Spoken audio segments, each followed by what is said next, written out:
Well, finally here. So Outside Don started going by that in 2019. By mistake, actually. See, before that, I used to go by Nate. Just Nate. And you don't know how hard it is to find my music when there's 50,000 other Nates on Spotify and Apple Music. Made it kind of impossible. So back in 2019, there was obviously the shooting that happened at the Walmart. And I was invited to perform at this benefit concert. All the money was going to the victims of the tragedy. All local artists, local vendors, everything.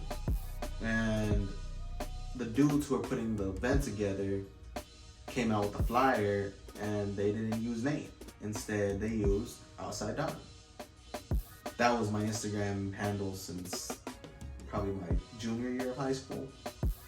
But I never used the name because I always just wanted to be Nate. I was obsessed with Drake when I was like 16, so the closest I could get to that name was Nate. I'm glad it happened the way it did because I'm the only Outside Don in the fucking world. That's how that happened, but I've always been an outsider, man. I think the earliest recollection I have of that is probably 7th grade. I was invited, well, not even invited. My friends were invited to this last day of school thing at some girl's house, and this girl was popular. You know, there's always that one group of just these, they're all hot, they all wear the coolest clothes, you know, their moms and dads make good money, and you know what? Good, you're blessed in that way, I'm glad. Good for you. But they're not really the nicest people sometimes. So, my boys were invited to go over to this girl's house, last day of school, right? 7th grade, I'm like 13, 12. We get there, everyone gets out of the car first, and all the girls are just happy to see everyone, giving everyone hugs, you know. And then I get out of the car, and once the girls see me, they look at each other and they roll their eyes and they're like, well, who invited this motherfucker? And yeah, from then on out, I kind of realized, yeah, man, I don't fit in with like anyone or anything, but that's cool. I'll do my own thing. Fuck y'all. And that definitely translated into music.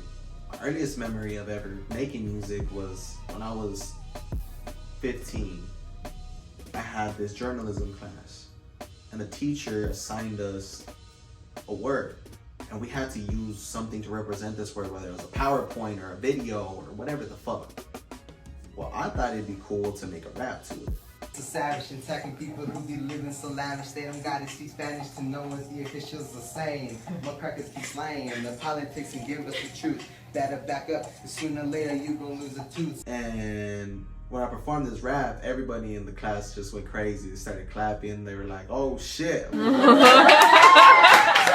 And yeah, I remember one of the girls stood up and she's like, is music something that you've ever wanted to pursue? And I said, yeah, since I could remember. She said, well, you should. She's like, you're really good at it.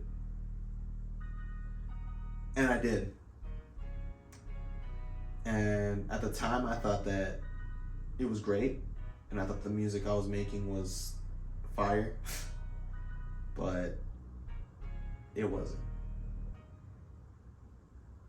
You know, sometimes I wish that people would just have been honest and clapped for the time, but then told me like, hey yo, like, don't quit school. But they didn't. And here we are now, 8 years later. But trust me when I tell you that the way I sounded 8 years ago ain't even close to how I sound today. Never felt what it was to be light. Staying hungry, you can see it in my eyes. Took losses, now I'm taking home the prize. Fight the battles like it be the last time. I'm outside, yeah, I'm really outside. But don't come cause you on the wrong side. Here to talk, but when I turn they all hide. Good for now, to the moment I arise.